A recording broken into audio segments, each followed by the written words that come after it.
인터넷에서 이런 글을 보았습니다.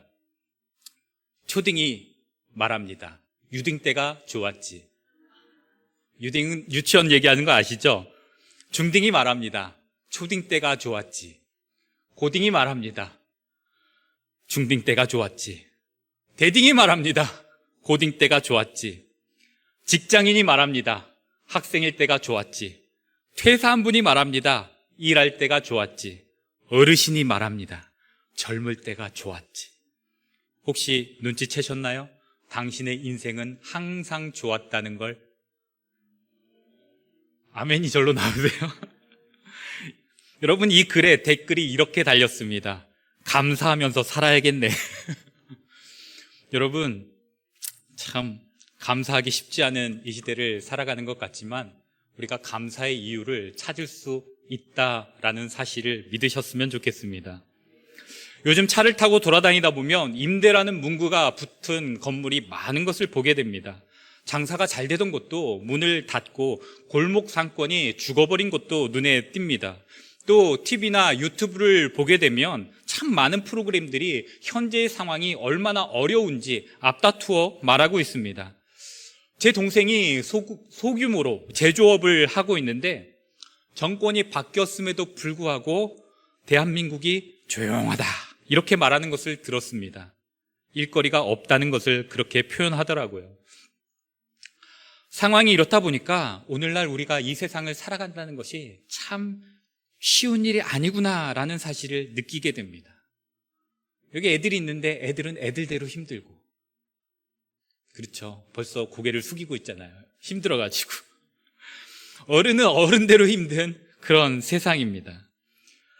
여기 계신 모든 분들이 이런 세상을 살아내시느라고 얼마나 수고가 많으신지요. 오늘 예배를 통해서 우리 주님의 충만한 위로하심이 여러분들 모두에게 있게 되기를 주님의 이름으로 간절히 축원합니다. 여러분, 우리가 이런 세상을 살아가지만 감사로 바꾸어내야 하는 이유가 있습니다. 우리의 삶을 감사로 바꾸어야 되는 그런 이유가 있습니다. 요즘 상황이 이렇다 보니까 우리가 하루하루 감사보다는 불평과 불만을 쏟아내기가 더 쉬운 하루하루를 보내고 있는 것 같습니다. 하지만 우리는 불평과 불만을 내 입술을 통해서 쏟아내는 것이 얼마나 좋지 않은 결과를 가져오는지 말씀을 통해서 너무나도 잘 안다는 거죠. 잘 알고 있어서 문제인가요, 여러분? 아이들이 지난 겨울방학 동안에 무슨 시간을 함께 가지면 좋을까 생각하다가 하루에 1시간씩 성경을 읽어야 되겠다. 그래서 온 가족이 모여 앉아서 돌아가면서 성경을 1시간 동안 읽기 시작했습니다. 창세기를 참 재밌게 읽고 나서 출애굽기를 읽으려고 하는데 한 아이가 이런 얘기를 했습니다. 출애굽기 재미없어요. 아니, 왜 그렇게 생각하는데? 그랬더니 불평하다가 다 죽는 얘기잖아요. 이런 얘기를 하더라고요. 제가 가르쳐주지 않았는데 교회 학교에서 배웠나 봅니다. 참 잘 배웠어요. 그렇죠? 그래서 제가 이런 얘기를 했습니다. 지금 네가 이렇게 성경 읽기 싫다고 불평하는 거랑 출애굽한 이스라엘 백성들이 하나님 앞에 불평하는 거랑 뭐가 다르지? 라고 이렇게 질문했더니 뭐라고 했을까요? 다르답니다. 무조건 다르답니다. 마구 우기더라고요. 우기는데 장사가 없죠. 좋게 넘기고 함께 그렇게 성경을 잘 읽었었습니다. 불평과 불만은요, 때때로 우리 가운데 불신을 가져다 주기 때문에, 하나님하고의 관계가 멀어지도록 만들기 때문에 우리는 불평과 불만을 다른 무언가로 바꿔내야 되는 거죠. 여러분, 뭐로 바꾸면 좋을까요? 오늘 제목처럼 감사로 바꿔야 됩니다.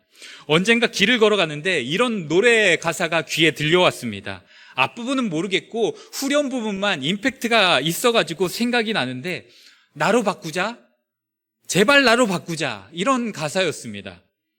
그렇게 무의식적으로 귀에 들려오는 이 가사를 듣고는 제가 뭐라고 생각했을까요? 이런 생각이 들었습니다. 그래, 바꾸자, 예수로 바꾸자, 제발 예수로 바꾸자, 이런 생각이 들었습니다. 그렇게 오늘 말씀을 준비하면서 이 내용이 생각나서 감사로 바꾸자가 설교 제목이 되었습니다. 여러분, 우리가 불평과 불만을 가지고 인생을 살아가기엔 우리 인생이 너무 아깝다라는 생각을 저는 합니다. 불평과 불만만 쏟아내는 인생을 살기에는 우리의 삶이 너무 아깝습니다. 저만 이렇게 생각하나요? 아니시죠? 네. 불평과 불만으로 인생을 살기엔 우리의 삶이 참 아깝습니다. 오늘날 여기 맥주감사 연합예배에 참석하고 있는 저기 주일학교 어린 아이들조차도 한숨을 내쉬는 참 어렵고 힘든 삶을 살아내고 있지만 점점 날씨가 무더워지고 불쾌지수하고 분노지수가 나날이 상승하게 만드는 이 세상 가운데 우리가 살아가고 있지만 여러분, 우리에게는 우리를 붙드시는 주님이 계십니다. 참 좋으신 우리 주님이 계십니다. 오늘 본문 말씀 읽었는데 데살로니가전서 5장 18절 말씀 다시 한번 읽어보겠습니다. 시작. 범사에 감사하라. 이것이 그리스도 예수 안에서 너희를 향하신 하나님의 뜻이니라. 우리가 감사로 바꾸어야 하는 이유는 찾으면 여러 가지가 있겠지만 오늘 저는 딱 한 가지만 말씀드리고 싶습니다. 우리가 우리의 삶의 모든 것들을 감사로 바꾸어야 되는 이유, 바로 우리 주님이 살아계시고 지금 이 순간도 우리와 함께 하시며 날마다 동행해주고 계시는데 그 주님의 뜻이 감사하는 것이기 때문입니다. 그러니까 하루하루를 살아가면서 나도 모르게 나오는 불평, 불만, 부정적인 모든 것들을 우리는 나를 위해 십자가를 져주신 예수님을 생각하면서 우리의 삶이 전혀 아깝지 않도록 그렇게 감사로 바꿀 수 있는 인생 되기를 소망합니다. 우리 옆에 계신 분들과 이렇게 말해 보실까요? 감사로 바꿉시다. 감사로 바꿉시다. 감사로 바꾸자 그러면 반말 될까봐. 네. 우리가 감사해야 할 일에 감사하지 못하면 어떤 일이 일어날까요? 불평거리가 생기는 것을 발견하게 됩니다. 오늘 우리가 읽은 본문은 우리들에게 참 익숙한 말씀입니다. 굉장히 많이 들으셨잖아요. 그런데 그렇게 많이 들었음에도 불구하고 우리가 막상 삶을 사는 데 있어서는 이 말씀대로 사는 것이 어떻게 느껴져요? 참 쉽지 않다. 오히려 힘들다. 이렇게 말할 수밖에 없는 현실을 우리가 사는 거죠. 그래서 우리에게 말씀이 어렵게 다가오는 게 아닌가 싶습니다. 범사에 감사하라. 여러분, 이 말씀은요, 명령형으로 쓰여져 있습니다. 근데 이 명령에 순종하는 것이 참 쉽지가 않습니다. 많은 사람들이 범사에 감사하지 않고 형편에 따라 좋은 일이 있을 때만 감사하고 그렇지 않을 때는 감사를 못하죠. 더구나 오늘날에는요, 아무리 감사한, 아무리 좋은 일이 생겨도 그냥 넘어갈 때가 참 많은 것 같습니다. 제가 아내랑 결혼을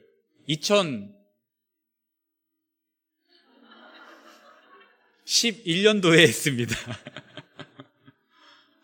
벌써 깜빡할 나이가 아닌데요. 자, 2011년도에 결혼을 하고, 아내가 뭐라도 해보고 싶다. 그렇게 해서 시작한 일이 보험 설계사를 시작했습니다.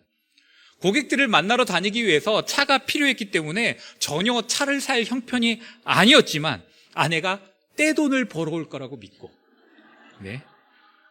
3년 할부로 중고차도 아닌 새 차를 쉐보레에서 만든 스파크라는 경차를 뽑았습니다. 처음으로 우리에게 차가 생겼다는 사실이 너무 좋더라고요. 작은 차였지만 엄청 감사했습니다. 그런데 그만 제 아내가 임신을 했습니다. 일을 못하게 됐습니다. 그동안 일을 하면서 삶에 많은 보탬이 되긴 했는데 일을 못하게 된 이후로 매달 내야 되는 차량 할부금이 엄청나게 부담이 됐습니다. 정말 힘든 나날들을 보내야 됐습니다. 어찌저찌 버티면서 그동안 잘 타고 다녔던 스파크 차량의 할부가 끝나갈 무렵에 하루는 아내가 친구를 태우고 어디를 같이 가는데 친구가 차를 타고 가다가 이렇게 얘기를 한 겁니다. 내가 지금 차가 필요한데 이 차는 얼마나 해? 라고 물어본 거죠. 그랬더니 제 아내가 이렇게 얘기했습니다. 한 6, 700 정도 하지 않을까? 그랬더니 친구가 생각보다 비싸네? 이렇게 얘기를 했답니다. 할부가 끝나면 차를 팔기로 작정을 했었기 때문에 우리 차를 팔면 얼마나 받을 수 있냐고 전문가에게 조언을 구했습니다. 그랬더니 여기 찌그러진 부분 있고 여기 긁힌 부분 있고 뭐 이런 감가가 상당히 많이 돼가지고 많이 받으면 550 정도 받을 수 있을 것 같다라는 얘기를 들었습니다. 속이 엄청 쓰렸습니다. 3년 동안 무려 1,200만 원을 할부금으로 부었거든요. 3년 동안 650만 원이 날아간다는 생각을 하니까 우리 형편에 650만 원이 없어진다고 되게 막 속이 쓰렸습니다. 그런데 그래도 팔기로 작정을 하고 아내가 친구한테 연락했습니다. 우리 차 많이 받으면 550 받을 수 있다는데 혹시 살 마음이 있냐고 물었습니다. 그랬더니 이 친구가 다른 사람한테는 좀 깎아달라고 말해보겠는데 너한테는 차마 그 말을 하지 못하겠다면서 550을 다 주고 사겠다고 했습니다. 결국 3년 할부가 끝나자마자 그동안 정들었던 차를 그렇게 보내야만 했습니다. 그리고 얼마 안 있어 참 좋은 중고차를 아는 분이 소개시켜 주셨습니다.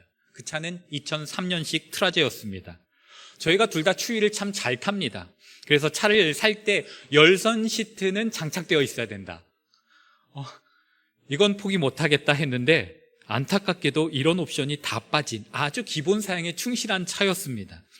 하지만 차량의 내부와 외부가 10년 이상 된 차라고 생각되지 않을 정도로 깨끗했습니다. 그리고 주행거리도 9만 킬로 정도밖에 되지 않는 정말 좋은 차였습니다. 저는 차를 보고 마음에 들어서 아내한테 전화를 했습니다.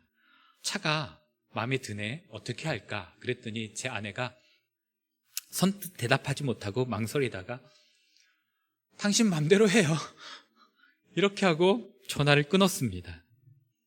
사실 제 아내는 그동안 쌓인 가계부채 때문에 많이 힘들어 했었습니다. 매달 나가는 상환금 때문에 차를 팔고 그 돈으로 대출받은 것 2개 정도를 정리하고 싶었던 거죠. 의견 조정의 시간이 좀 있었습니다. 의견 조정이라 그러면 대판 싸우는 걸 생각하시는데 오해십니다. 저희는 말 그대로 진짜 의견 조정을 했습니다. 이게 의견 조정의 시간을 거쳐서 차를 사기로 결정하고 차를 구입했습니다. 그렇게 2003년식 중고 트라제가 우리 차가 되었습니다. 거의 경차만 운전해봤던 아내한테 차가 갑자기 커졌으니까 익숙해지도록 몰아보라고 하고 아파트 주차장에서 주차 연습도 좀 해보라고 했습니다. 그렇게 하고 난 다음에 그날 저녁 마트에 장을 보러 갔습니다. 그리고 거기서 우리는 차를 바꾼 지 얼마 되지도 않았는데 첫 번째 접촉사고를 경험하게 되었습니다. 주차를 하면서 정말 살짝 받은 거였는데 생돈 25만 원이 들어갔습니다. 이때 운전을 했던 제 아내가 뭐라고 말했는지 아시나요? 상상이 되시나요? 이렇게 말했습니다. 왜 차는 사가지고 이런 일이 생기게 만드는 거야? 감사할 일이었는데, 정말 감사할 일이었는데 그것을 감사로 소화해내지 못하니까 불평거리가 되어서 찾아오는 것을 이렇게 경험하게 되었습니다. 여러분, 감사거리가 있을 때 꼭 감사하시기 바랍니다. 사실 우리 주변에 이와 같은 일들이 얼마나 많이 일어나고 있는지 모릅니다.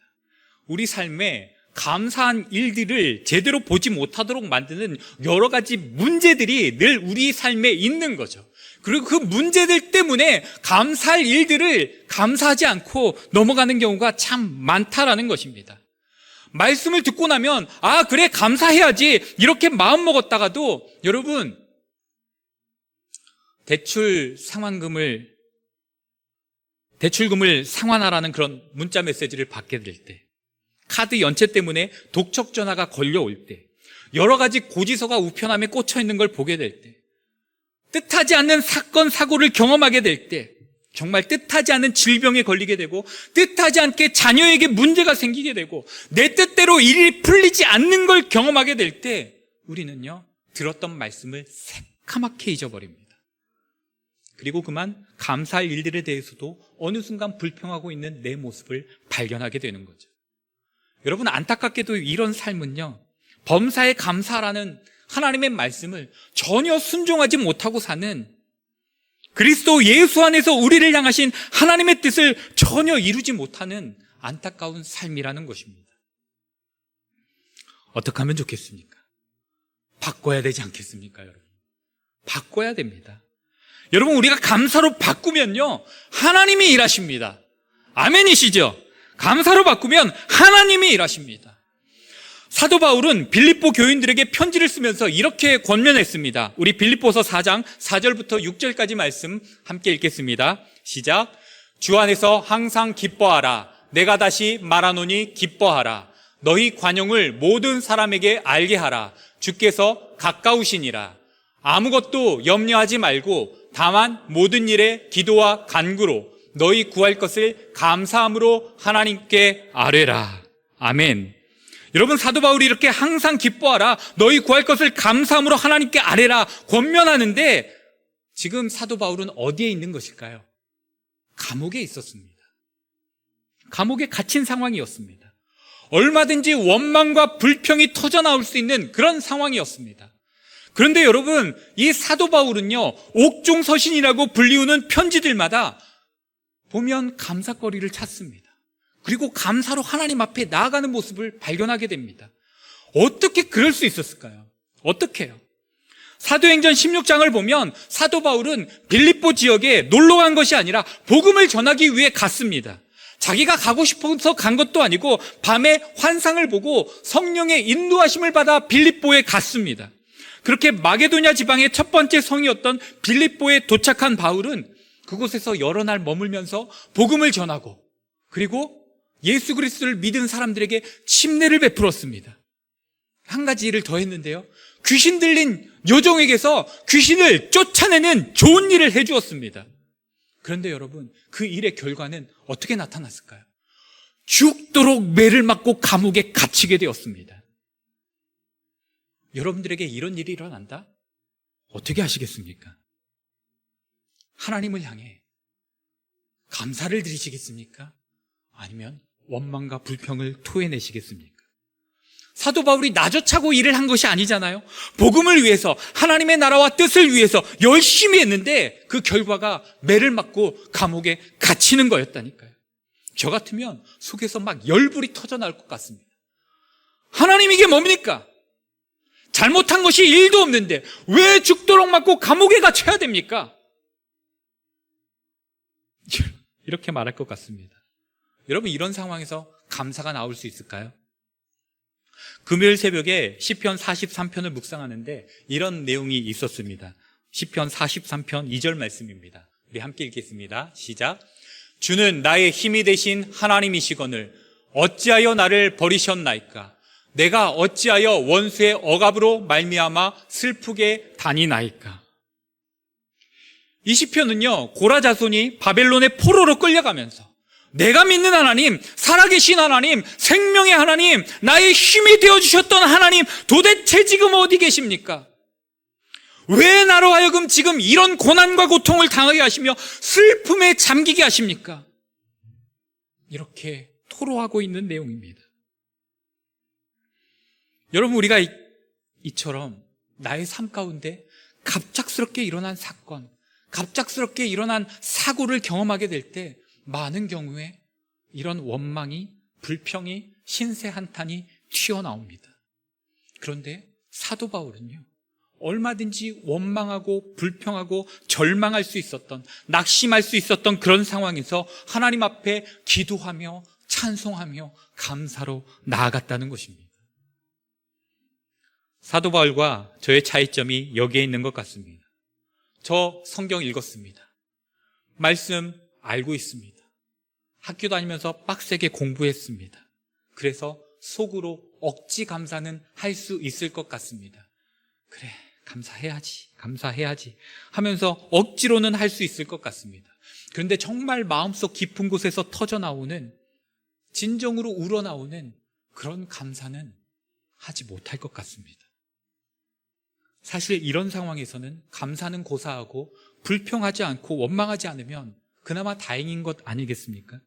그런데 사도 바울은요, 그런 상황에서 감사하고 있었고 기뻐하고 있었고 빌립보 교회 성도들을 향해서 진심으로 기뻐하는 삶, 감사하는 삶을 살라고 그렇게 권면하는 편지를 쓴 것입니다. 어떻게 그럴 수 있었을까요? 제가 말씀을 보면서 내린 결론은요, 바로 믿음 때문이구나. 믿음이구나. 믿음이 그렇게 만들어주는 거구나. 라는 것입니다. 사도 바울은 자신이 지금 감옥에 갇혀 있는 것도 선하신 하나님의 뜻이라고 믿었습니다. 이 일에 하나님의 섭리와 계획이 있다고 믿었습니다. 하나님의 인도하심이 있다고 믿었습니다. 그렇게 하나님께서 하실 것에 대한 확신이 있기 때문에 감사로 나아갈 수가 있었던 거죠. 여러분, 사도 바울의 이 믿음의 결과가 어떻게 나타나게 되었을까요? 사도 바울이 감옥에 갇혔기 때문에 사도 바울은 감옥에서 일하는 사람들을 만날 수 있었습니다. 그곳에서 근무하는 군인들, 간수장을 만나는 거죠. 그렇게 그들에게 복음을 전할 수 있는 기회를 얻을 수 있었습니다. 그리고 또 자신이 아닌 다른 사람들에게 복음을 전하는 열정을 일으키는 계기가 되었습니다. 사도 바울이 감옥에 갇히고 난 후에 어떤 일이 일어났냐? 그동안 사도 바울이 하겠지라고 이렇게 관망하는, 복음을 전하는 일에 있어서 관망하는 자세를 가지고 있었던 사람들이 바뀌기 시작했습니다. 사도 바울이 못하게 됐네? 그럼 이제 누가 하지?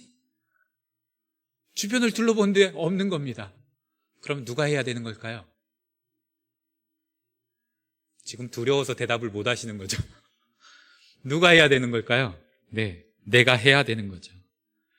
그렇게 복음을 전하는 사명이 사도 바울에게만 있는 것이 아니라 복음을 들은 사람들 누구에게나 있다라는 사실을 깨달은 그런 사람들로 말미암아 복음이 더 많은 사람들에게 더 크게, 더 많이 확장되어지는 계기가 되었습니다.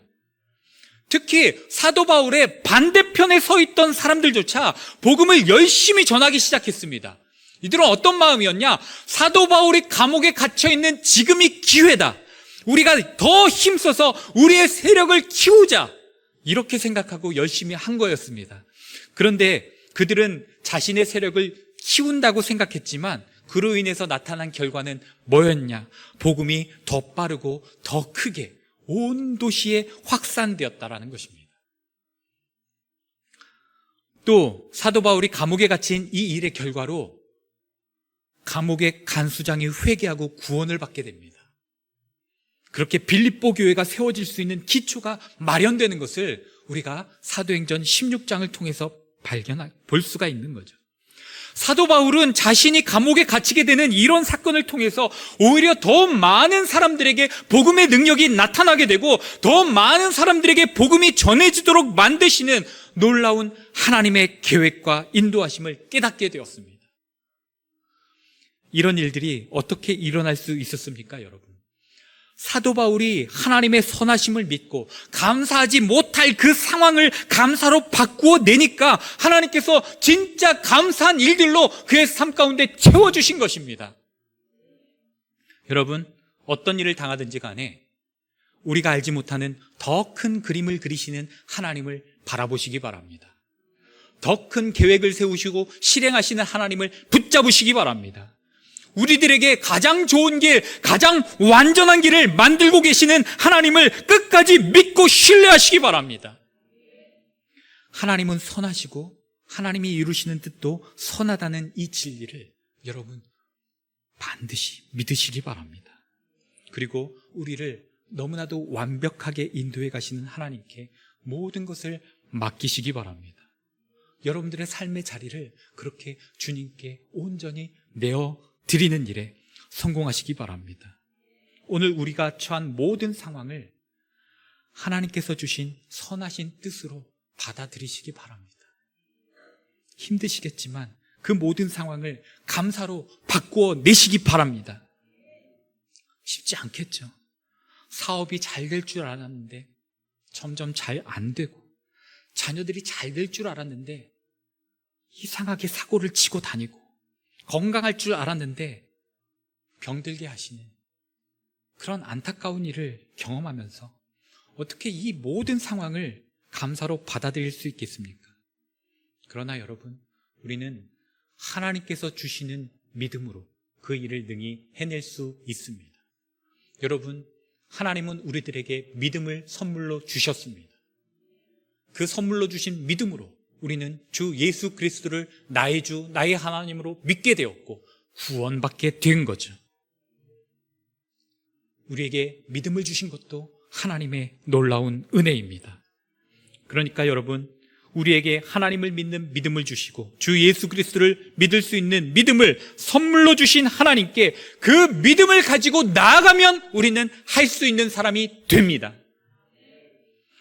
여러분, 지난 한 주 동안 어떤 일이 있으셨는지요? 감사할 일보다 힘든 일, 원망스럽고 불평할 일들이 혹시 더 많으셨습니까? 이미 일어난 일, 이미 지나간 일은 뭐 우리가 어떻게 하겠습니까? 여러분, 우리는 잊어버리고 잘 보내버리고 지금부터 감사로 바꾸어내면 됩니다. 우리가 믿는 하나님께 확신을 가지고 주어진 상황에 하나하나 감사거리를 찾아서 감사를 하다 보면은 우리는 범사에 감사할 수 있게 되고 더 큰 감사가 가득 찬 내일의 삶을 맞이하게 될 줄로 믿습니다. 하나님의 부르심이라는 찬양의 2절 가사는 이렇게 시작합니다. 작은 나를 부르신 뜻을 나는 알 수 없지만 오직 감사와 순종으로 주의 길을 가리라. 때론 내가 연약해져도 주님 날 도우시니 주의 놀라운 그 계획을 나는 믿으며 살리. 여러분, 이 찬양이 우리의 고백이 되고 우리의 실제 삶으로 사라질 수 있게 되기를 소망합니다. 시간 다 함께 일어나셔서 이 찬양 부르시면서 하나님 앞에 결단하는 시간 갖겠습니다.